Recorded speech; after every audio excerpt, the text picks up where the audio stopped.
So, hello everyone, myself Nishant Kumar Karn, and I am a first year undergrad student from National Institute of Technology, Agartala.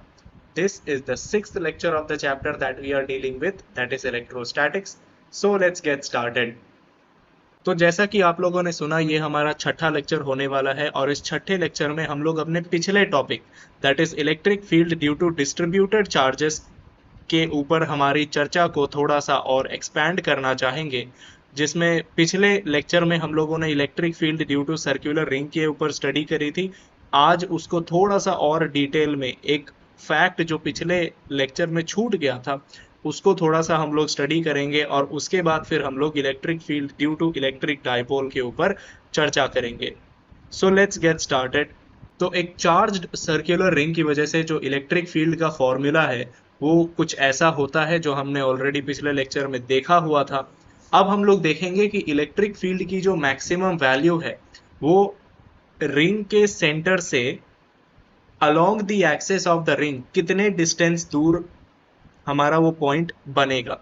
ठीक है, तो सबसे पहले electric field की अगर हमें मैक्सिमम वैल्यू निकालनी है, ठीक है, और किसके रिस्पेक्ट में निकालनी है, डिस्टेंस के रिस्पेक्ट में, तो सबसे पहले हमें क्या करना होगा, D E by D x वो निकालना होगा। और अगर इलेक्ट्रिक फील्ड की मैक्सिमम वैल्यू चाहिए तो उसके लिए हमें D E by D x की वैल्यू को जीरो पुट करना होगा। ठीक है, तो आप लोग डिफरेंशिएट करके देख लीजिएगा, ये हमारा कुछ फॉर्मूला है, सिंपल डिफरेंशिएशन है, वो आपको आता होगा। डिफरेंशिएशन करने के बाद D E by D x को जब आप जीरो पुट कीजिएगा तो x का जो वैल्यू है वो plus minus R by root two पर हमारा इलेक्ट्रिक फील्ड का वैल्यू मैक्सिमम आएगा। ठीक है, प्लस माइनस क्यों, क्योंकि यहाँ पर ये हमारा सर्क्यूलर रिंग है, इसके इससे टुवर्ड द राइट भी R by root two distance दूर इलेक्ट्रिक फील्ड की मैक्सिमम वैल्यू मिलेगी, और लेफ्ट साइड की तरफ भी अगर आप R by root two distance पर जाओगे तो वहां पर भी आपको इलेक्ट्रिक फील्ड की वैल्यू मैक्सिमम मिलने वाली है। तो इसी वजह से x की दो वैल्यूज आई हैं, plus r by root two और minus r by root two. और इलेक्ट्रिक फील्ड वर्सेस x का जो ग्राफ होने वाला है वो कुछ ऐसा होने वाला है। ठीक है, जीरो से स्टार्ट करेंगे, आर बाय रूट टू तक हमारा तो ऑलमोस्ट लीनियरली बढ़ेगा। ठीक है, उसके बाद फिर आर बाय रूट टू पर मैक्सिमम वैल्यू आएगी, और फिर हमारा जो है जैसे जैसे जैसे आप और दूर जाते जाओगे तो इलेक्ट्रिक फील्ड की वैल्यू घटते घटते घटते घटते x की वैल्यू जब इनफाइनाइट हो जाएगी तो उस केस में इलेक्ट्रिक फील्ड हमारा जीरो को टेंड करेगा। ठीक है, ये हमारा सेंटर पे सिनेरियो होगा, सेंटर पे इलेक्ट्रिक फील्ड का वैल्यू जीरो होगा। अब लेफ्ट तरफ जाओगे तो सेम ग्राफ हमारा रिपीट होगा लेकिन थर्ड क्वाड्रेंट में। ठीक है, तो ये हमारा इलेक्ट्रिक फील्ड का एक्स के रिस्पेक्ट में जो वेरिएशन है वो हो जाएगा। और ये ग्राफ बहुत ज़्यादा इंपॉर्टेंट है, बहुत बार मेंस में इस डायरेक्ट इस ग्राफ के ऊपर सवाल आ जाते हैं। ठीक है, या फिर बोर्ड्स में भी एक या दो नंबर के लिए ये क्वेश्चंस आ सकते हैं, तो ये चीज़ें आपको दिमाग में रखना बहुत ज़्यादा ज़रूरी है। एक्स की जो ये वैल्यू है आर बाई रूट टू, ये आपको दिमाग में रखना बहुत ज़्यादा ज़रूरी है, और इस ग्राफ को भी आपको मेमोराइज करना पड़ेगा। तो अगला जो अपना टॉपिक है that is electric field due to an electric dipole. तो इलेक्ट्रिक डाइपोल होता क्या है, सबसे पहले तो इलेक्ट्रिक डाइपोल होता है एक ऐसा सिस्टम जिसमें दो equal magnitude but opposite nature के चार्जेस एक बहुत स्मॉल डिस्टेंस से सेपरेटेड हो, उस पूरे सिस्टम को हम लोग एक इलेक्ट्रिक डाइपोल कंसिडर करते हैं। ठीक है, जैसे यहाँ आप देख लीजिए, ये हमारा एक नेगेटिव चार्ज Q है और ये हमारा एक पॉजिटिव चार्ज Q है, जो कि एक दूसरे से 2L डिस्टेंस दूर है, और ये L का वैल्यू बहुत बहुत छोटा है। तो इस पूरे सिस्टम को हम लोग एक इलेक्ट्रिक डाइपोल कंसिडर करेंगे। ठीक है, डाइपोल मोमेंट का जो डायरेक्शन होता है, डाइपोल मोमेंट सबसे पहले तो एक ऐसा वेक्टर क्वांटिटी होता है, ठीक है, जिसका direction from the negative charge towards the positive charge होता है। और P का जो वैल्यू है वो होता है charge magnitude of each charge multiplied with the distance between the two charges. ठीक है, दैट मीन्स P का जो हमारा वैल्यू होगा that will B Q into 2L। ठीक है, ये आगे हम लोग देखेंगे। तो अब इलेक्ट्रिक डाइपोल के लिए डिफरेंट डिफरेंट सिचुएशंस में जो इलेक्ट्रिक फील्ड की जो वैल्यू है वो अलग अलग होती है। सबसे पहले तो अगर हम लोग along the axis of dipole electric field निकालते हैं तो उसका फॉर्मूला हमारा होता है 2kp/x³। ठीक है, जहां पर k क्या है, 1/4πε0, p हमारा इलेक्ट्रिक डाइपोल मोमेंट का वैल्यू है, और x जो है that is the distance of the point from the centre of the electric dipole.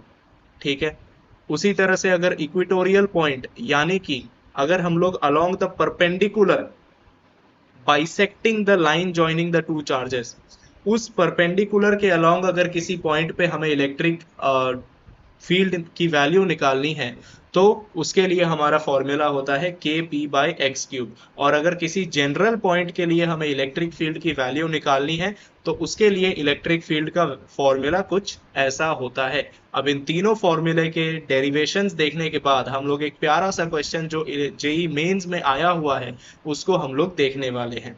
तो चलिए देखते हैं पहले फॉर्मूले का derivation, that is on the axis of the dipole अगर हमें इलेक्ट्रिक फील्ड निकालनी है तो वो कैसे निकालेंगे। ठीक है, सबसे पहले तो अगर हम लोग देखें तो ये हमारा पूरा इलेक्ट्रिक डाइपोल है। ठीक है, जिसका चार्ज जो है वो Q है। ठीक है, और दोनों चार्जेस के बीच का डिस्टेंस 2L है। ये हमारा P डाइपोल मोमेंट है, Q इंटू 2L के बराबर जिसकी मैग्नीट्यूड है। ठीक है, सेंटर से हम लोगों ने x डिस्टेंस दूर एक पॉइंट ले लिया A जहां पर हमें इलेक्ट्रिक फील्ड निकालनी है, और यहां पर इलेक्ट्रिक फील्ड का डायरेक्शन इसी तरफ होगा। ये कैसे पता चलेगा, सबसे पहली बात तो इधर ये भेजा थोड़ा सा लगाना पड़ेगा। यहाँ पर क्या करना है, ये जो पॉइंट है इसका डिस्टेंस हमारे पॉजिटिव चार्ज से कम है और नेगेटिव चार्ज से ज्यादा है। पॉजिटिव चार्ज की वजह से इलेक्ट्रिक फील्ड का direction away from the point होगा। ठीक है, away from the positive charge होगा। नेगेटिव चार्ज की वजह से जो इस पॉइंट पर इलेक्ट्रिक फील्ड होगा वो टूवर्ड्स द नेगेटिव चार्ज यानी कि towards the left, towards the negative x होगा। लेकिन मैग्नीट्यूड क्योंकि पॉजिटिव चार्ज की वजह से ज्यादा है तो इसी वजह से जो नेट इलेक्ट्रिक फील्ड का डायरेक्शन होगा that will be towards the right, that is towards the positive x axis. ठीक है, तो अगर आगे हम लोग डेरिवेशन की तरफ चलें तो E1 यानी नेगेटिव चार्ज की वजह से जो इलेक्ट्रिक फील्ड होगी वो क्या होएगी, k into q divided by l plus x का whole square. Simple Coulomb's law लगाइए, E2 का भी वैल्यू उसी तरह से आएगा, k into Q upon x minus L का होल स्क्वायर। ठीक है, तो ई नेट का जो वैल्यू होगा that will be greater value से स्मॉलर वैल्यू को आप सब्ट्रैक्ट कर दीजिए, तो के Q divided bye x minus L का होल स्क्वायर माइनस के Q upon L plus x का होल स्क्वायर होगा। अब यहाँ से हम लोग क्या करेंगे, यहाँ पर अगर देखें तो इसको थोड़ा सा सिंप्लीफाई करने के बाद यहाँ पर हमारा ऐसा कोई एक फॉर्मूला आएगा।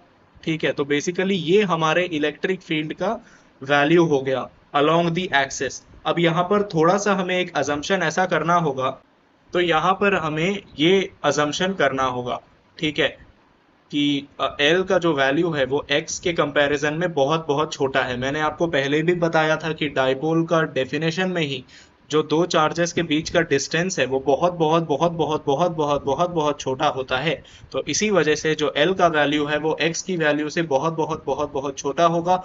और जब हम लोग सिंप्लीफाई करेंगे तो हमारा K into Q divide multiplied with 4L upon x cube, ये हमारा फॉर्मूला होगा। अब इसको थोड़ा सा और सजाना होगा, एक 2 को हम लोग बाहर ले लिए तो 2 इंटू के और Q इंटू 2L हमारा ब्रैकेट के अंदर बचा डिवाइडेड बाई एक्स क्यूब। अब मैंने आपको पहले ही बताया था कि जो डाइपोल मोमेंट का वैल्यू है वो Q इंटू 2L होगा, तो इसी वजह से P को हम लोग सब्सटीट्यूट कर देंगे तो यहाँ पर अपना क्या आ जाएगा 2kp/x³। ये हमारे इलेक्ट्रिक डाइपोल की वजह से जो इलेक्ट्रिक फील्ड का वैल्यू है वो ये होता है। ठीक है, एट एन एक्सियल पॉइंट यानी कि along the axis of the dipole. अब हम लोग इक्वेटोरियल पॉइंट के लिए अगर इलेक्ट्रिक फील्ड की वैल्यू को देखें तो ये हमारा डेरिवेशन होता है। ठीक है, ये हमारा चार्ज है, ये हमारा चार्ज है, दोनों के बीच में डिस्टेंस 2L है। डाइपोल मोमेंट का direction again from negative charge towards the positive charge हुआ, और इलेक्ट्रिक फील्ड का डायरेक्शन इस केस में opposite to the direction of electric dipole होगा। अगर हम लोग एक्सियल पॉइंट पर देखें तो इलेक्ट्रिक फील्ड का जो डायरेक्शन है that is similar to the direction of the electric dipole moment. लेकिन अगर हम लोग इक्वेटोरियल पॉइंट के लिए देखेंगे तो इलेक्ट्रिक फील्ड का direction opposite to the direction of electric dipole moment होगा। अब ये क्यों होगा, इसको हम लोग जरा और विस्तार से समझेंगे। ठीक है, तो E इक्वल टू के बी बाई एक्स क्यूब होगा। ठीक है जी। सबसे पहले तो अगर हम लोग E1 की वैल्यू को कैलकुलेट करें, यानी कि अगेन नेगेटिव चार्ज की वजह से जो इलेक्ट्रिक फील्ड का डायरेक्शन होगा वो इस डायरेक्शन में होगा। ठीक है, नीचे की तरफ आ रहा होगा इस लाइन के अलोंग। ठीक है, और अगर पॉजिटिव चार्ज की वजह से देखें तो ऊपर की तरफ जा रहा होगा। ठीक है, इसका जो हमारे कोऑर्डिनेट्स हैं वो माइनस एक्स और प्लस आई के प्लस वाई के तरफ जा रहा होगा, माइनस आई कैप प्लस जे कैप की तरफ जा रहा होगा। और नेगेटिव चार्ज की वजह से इलेक्ट्रिक फील्ड माइनस आई कैप माइनस जे कैप की तरफ जा रहा होगा, है ना। तो अगर हम लोग देखें तो क्योंकि ये पॉइंट दोनों चार्जेस से इक्वी डिस्टेंट है, ठीक है, तो दोनों चार्जेस की वजह से जो इलेक्ट्रिक फील्ड होगी वो वर्टिकल कंपोनेंट्स एक दूसरे को कैंसिल कर देंगे, और जो नेट इलेक्ट्रिक फील्ड होगी वो सिर्फ और सिर्फ हॉरिजॉन्टल कंपोनेंट की वजह से बचेगी, जिस वजह से जो इलेक्ट्रिक फील्ड का डायरेक्शन है वो अलोंग द नेगेटिव एक्स बचेगा। ठीक है, एक बार फिर बता देता हूं, नेगेटिव चार्ज की वजह से जो इलेक्ट्रिक फील्ड के कंपोनेंट्स है वो माइनस आई और माइनस जे के तरफ जा रहा होगा। ठीक है, जबकि प्लस चार्ज की वजह से, पॉजिटिव चार्ज की वजह से जो इस पॉइंट पे इलेक्ट्रिक फील्ड का डायरेक्शन होगा वो माइनस आई और प्लस जे की तरफ जा रहा होगा। ठीक है, जिस वजह से जो नेट इलेक्ट्रिक फील्ड होगी वो क्या होगी, दोनों चार्जेस की वजह से जो इलेक्ट्रिक फील्ड्स हैं वो वर्टिकल कंपोनेंट्स एक दूसरे को कैंसिल कर देंगे और नेट इलेक्ट्रिक फील्ड सिर्फ और सिर्फ हॉरिजॉन्टल कंपोनेंट की वजह से बचेगी, जिस वजह से जो नेट इलेक्ट्रिक फील्ड का डायरेक्शन है वो अलोंग द नेगेटिव एक्स बचेगा। ठीक है, तो हमारा E1 का वैल्यू E2 का वैल्यू दोनों बराबर हो जाएगा क्योंकि दोनों चार्जेस हमारे गिवन पॉइंट से इक्वी डिस्टेंट है। तो के Q upon L square plus x square हमारा बचेगा। ठीक है, और नेट इलेक्ट्रिक फील्ड क्या हो जाएगा, 2k cos theta upon L square plus x square. Cos theta क्यों हुआ, क्योंकि हॉरिजॉन्टल कंपोनेंट हम लोग ले रहे हैं। ठीक है, ये वाला एंगल अगर थीटा है तो तो ऑल्टरनेट इंटीरियर एंगल्स की वजह से ये वाला जो एंगल होगा ये भी हमारा थीटा बन जाएगा। ठीक है, जेड बन रहा है ना उधर। अब यहाँ पर कुछ नहीं करना है, बस ये जो ट्रायंगल दिया हुआ है ई वाला ट्रायंगल, इसमें से cos थीटा की वैल्यू को बस पुट कर देना है, तो ये हमारा बनेगा 2k/L upon L square plus x square की पावर 3/2। अब सेम अजम्पशन करना है, L much less than x करेंगे तो ये टर्म हमारा नेग्लिजिबल हो जाएगा, x ये 2 से 2 कैंसिल हो जाएगा, x³ बचेगा अपने पास। तो फिर से q इंटू 2l को सब्सटीट्यूट करेंगे p से, तो हमारा kp/x³ हमारा इलेक्ट्रिक फील्ड का वैल्यू बच रहा है। ठीक है, अब हमें जनरल पॉइंट के लिए अगर इलेक्ट्रिक फील्ड देखनी है तो वो कैसे देखेंगे, सेम डाइपोल लिया। ठीक है, ये हमारा कोई एक पॉइंट है और ये हमारा सेंटर है, सेंटर से इस पॉइंट को ज्वाइन करने वाला जो लाइन है, सेंटर से गिवन पॉइंट को ज्वाइन करने वाला जो लाइन है वो हमारे डाइपोल मोमेंट से अगर थीटा एंगल बना रहा है, ठीक है, डाइपोल मोमेंट के डायरेक्शन से थीटा एंगल बना रहा है, ये हमारे डाइपोल मोमेंट का डायरेक्शन है, इससे थीटा एंगल बना रहा है ये गिवन पॉइंट और सेंटर को ज्वाइन करने वाला लाइन। तो हम लोग इलेक्ट्रिक फील्ड किस तरह से निकालेंगे, सबसे पहले तो ये हमारा जो डाइपोल मोमेंट है इसको दो कंपोनेंट में तोड़ेंगे, ये हमारा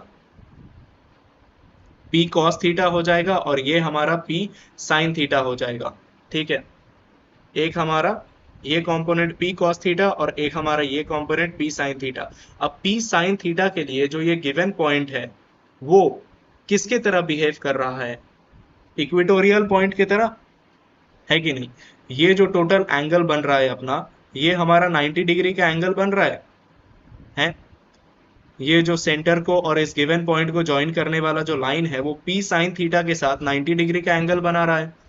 ठीक है, तो ये वाला जो पॉइंट है ये p sin थीटा के लिए इक्वेटोरियल पॉइंट की तरह बिहेव करेगा। ठीक है, तो इस p sin थीटा की वजह से जो इलेक्ट्रिक फील्ड होगा उसको हम लोगों ने E2 से रिप्रेजेंट किया। और P cos थीटा के लिए जो ये गिवन पॉइंट है वो एक्सियल पॉइंट की तरह बिहेव करेगा, उसके लिए हम लोगों ने E1 अज्यूम किया उसको डिनोट करने के लिए। ठीक है, तो E1 का जो वैल्यू होगा वो 2kp cos theta divided by x cube. Axial point के लिए 2kp बाय एक्स क्यूब लेते थे, यहाँ पे p cos थीटा से सब्सटीट्यूट हो जाएगा। ठीक है, सिमिलरली इक्वेटोरियल पॉइंट के लिए के पी बाई एक्स क्यूब होता था, यहाँ पे k p sine theta by x cube आ जाएगा। नेट इलेक्ट्रिक फील्ड जो होगा that will be under root of E1 square plus E2 square. अब इसको जब हम लोग सॉल्व करेंगे तो सॉल्व करने के बाद जो हमारा वैल्यू आएगा that will be K P by x cube under root 1 plus 3 cos square theta. एक चीज मैं आपको बता दूं, जब आप लोग सब्सटीट्यूट कर रहे होंगे तो एक जगह पे हमारा फॉर्मूला, ये वाला फॉर्मूला काम आएगा, sine square theta plus cos square theta equal to 1। तो उस फॉर्मूला को यूज करके आप लोग इस फॉर्मूले को डिराइव कर सकते हैं। ठीक है, E equal to K P by x cube under root 1 plus 3 cos square theta. अब अगर कॉम्पिटिटिव एग्जाम के पॉइंट ऑफ व्यू से देखें तो ये तीनों फॉर्मूला आपको खोल के पी जाना है। ठीक है, डेरिवेशंस मैंने समझा दिया, थोड़ी सी कुछ चीजें मैंने आपके लिए छोड़ दी जो आप लोग खुद से ट्राई करके एक बार देख लेना। ठीक है, डेरिवेशंस को एक बार खुद से प्रैक्टिस करके देख लेना और इन सारे फॉर्मूलों को कॉम्पिटिटिव एग्जाम के पॉइंट ऑफ व्यू से खोल के पी जाना और जितने हो सके क्वेश्चंस प्रैक्टिस करना। ठीक है, अब अगर देखें आगे चलते हैं, ये हमारा जेई मेंस का एक क्वेश्चन है, पिछले साल में आया हुआ। तो यहाँ पर क्या बोल रहा है, determine the electric dipole moment of the system of 3 charges placed on the vertices of an equilateral triangle as shown in the figure. तो ये हमारा एक इक्विलैटरल ट्रायंगल है। ठीक है, इसके वर्टिसेस पे हमारे 3 चार्जेस रखे हुए हैं और इस पूरे सिस्टम का हमें net electric dipole moment calculate करना है। ठीक है, कैसे करेंगे चलिए देखते हैं। फिगर को हम लोग कैसे अज्यूम कर सकते हैं सॉरी, यहाँ पे हमारा जो -2q चार्ज है इसको हम लोग दो हिस्सों में तोड़ेंगे और दो इलेक्ट्रिक डायपोल्स बनाएंगे। ठीक है, तोड़ दिया, दो डायपोल्स बनाए, -q, ये हमारा +q है और इधर हमारा +q है। तो ये हमारा +q मिलके एक डायपोल बनाया, ये +q मिलके एक डायपोल बनाया। ठीक है, दोनों ही केसेस में जो इलेक्ट्रिक डायपोल मोमेंट्स की वैल्यू है वो p ही होने वाली है, क्योंकि p equal to q into total distance होगा, तो जो कि सेम है हमारे दोनों ही डायपोल्स के केसेस में, तो उसको हम लोग p अज्यूम कर लिए। ठीक है, इस एंगल को हम लोग थीटा मान लेते हैं। Now the horizontal components of both the dipole moments will be nullified। ठीक है, आप क्या करो, इसका दो कंपोनेंट बनाओ, इसका दो कंपोनेंट बनाओ। जब बनाओगे तो पता चल जाएगा कि जो नेट इलेक्ट्रिक डायपोल मोमेंट है वो क्या होगा, towards the negative Y axis बनेगा। ठीक है, जो हॉरिजॉन्टल कंपोनेंट्स है दोनों ही डायपोल्स की वजह से वो कैंसल आउट हो जाएगा। ठीक है, तो horizontal components of both the dipole moments will be nullified, hence the dipole moment will be p net equal to 2 times p cos theta। ठीक है, अब 2 इंटू क्यू इंटू एल। ठीक है, 2 हमारा वैसे का वैसा रह जाएगा, p का value charge into total distance रह गया, मल्टीप्लाइड विथ cos थीटा का जो वैल्यू है उसको हम लोग पुट कर देंगे। ठीक है, तो हमारा जो वैल्यू आएगा that will be √3 into Q into L. ठीक है, ये हमारा नेट इलेक्ट्रिक डायपोल मोमेंट बनेगा along the negative Y direction. ठीक है, ये चीज भी आपको ध्यान में रखना जरूरी है, क्योंकि बहुत बार प्लस जे कैप और माइनस जे कैप में आपको कंफ्यूज करने के लिए दो सिमिलर ऑप्शंस दिए जा सकते हैं। तो along the negative Y direction हमारा आंसर रहेगा।